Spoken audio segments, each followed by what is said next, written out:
The wrong timeline. This one is hard to describe.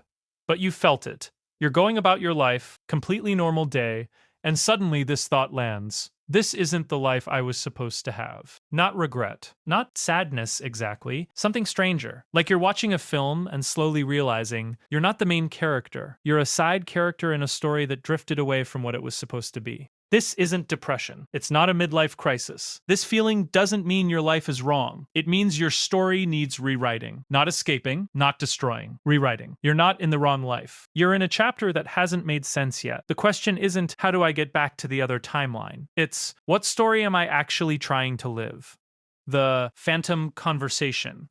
You're alone, driving, showering, lying in bed, and you start talking, not out loud, but in your head, to someone who isn't there. You're rehearsing a fight that hasn't happened, defending yourself against something nobody said, winning an argument that exists entirely inside your own skull, or replaying a conversation from years ago, finally saying what you should have said, except the person isn't there. The moment is gone, and you're arguing with a ghost. And here's where it hits hardest. Men who struggle to express themselves in real life become perfect communicators in their head. In there, you say everything right, but outside, nothing. So the real conversation never happens. The tension never leaves. The relationship never clears. And slowly, you become emotionally fluent in private and silent in real life. The Sunday darkness. Sunday evening. Nothing is wrong. The week was fine. Nothing bad happened. But around 5 or 6 p.m., something descends. A specific kind of heaviness. Dread, but for nothing specific. Sadness, but for no reason. A restlessness that no activity can fix. You can't enjoy the night. You can't relax. Something in your chest just sits there. Heavy, unmoving, unexplained. You felt this so many times you almost think it's normal. It's not random. Here's the real psychology. Monday through Saturday, you're moving, work, goals, tasks, responsibilities. You have a function, you have a role, you have forward momentum. And then Sunday evening arrives, and the noise stops. And in that silence, a question rises from somewhere underneath everything. Is this it? Is this what my life is? Am I actually happy or just busy? That dread you feel on Sunday evenings is not anxiety about Monday. It is a confrontation with meaning. Arrival, fallacy. You worked for something, really worked. The promotion, the goal, the girl, the moment, and then you got it. And within hours, sometimes minutes, it felt like nothing. Not happiness, not relief. Just a hollow, flat, slightly confusing emptiness. Like the wind didn't count. Like you didn't count. You think maybe you wanted the wrong thing. Maybe you're broken. Maybe happiness isn't real. None of that. This is called arrival fallacy, a term coined by psychologist Tal Ben-Shahar.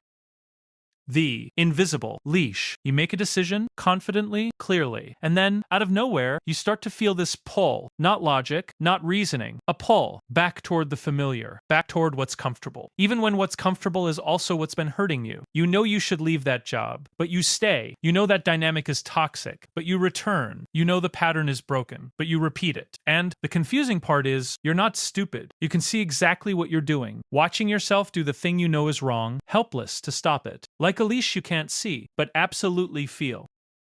Pre-grief, it is one of the loneliest feelings a person can have. Because how do you explain to someone, I'm sad about losing you, and you're right here?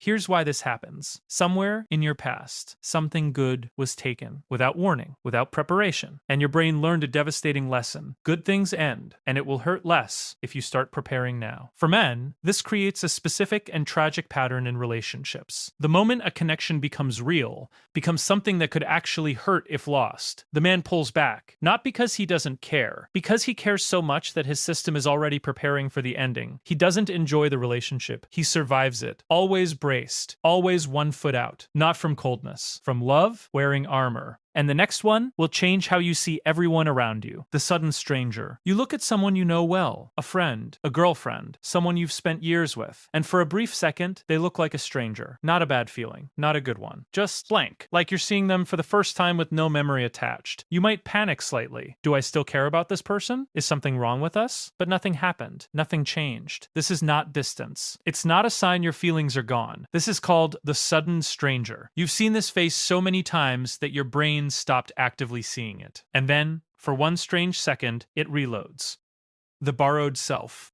The feeling that your personality might not be yours. This is the one. Sit with this. Think about your opinions, your taste in music, your sense of humor, the way you carry yourself, what you find attractive, what you believe about the world, what you think a man should be. Now ask yourself, did I choose any of that, or did I absorb it? From a father who never said he was proud of you, and you've been chasing male approval ever since. From a group of friends who defined what was cool, and you quietly became that. From a culture that told you what strength looks like, and you built your entire identity around performing it. From the first woman who made you feel seen, and you've been trying to replicate that feeling with every woman since. Where does absorbed end and chosen begin? Do you actually know? This is called the borrowed self, and it is not rare. It is the default setting of almost every man alive. Here's how it happens. As a boy, you needed belonging. Belonging required fitting in. Fitting in required mirroring. So you watched who got respect, who got girls, who got power, who was left out, and you calibrated. And by the time you became an adult, you had a fully functional, socially optimized personality that belonged almost entirely to other people. And the terrifying thing about this, it doesn't feel fake. Because you've worn it so long, it feels like skin. And a man who knows who he actually is, underneath everything, he cannot be manipulated. He cannot be destabilized. He cannot be made to feel like less. Because he's not operating from borrowed identity. He's operating from foundation, and the foundation doesn't shake. The wrong timeline, the conversations with ghosts, the Sunday darkness, the memories that might not be real, the invisible leash pulling you back to what hurts, pre-grieving what you still have, and the self you might have borrowed without ever knowing it. None of these are random. None of these are flaws. They are the unread messages from the most complicated system you will ever interact with, your own mind. If this hits something real for you, share it with someone you think needs to hear it, not for the algorithm, just because someone in your life might be running too, and they deserve to stop.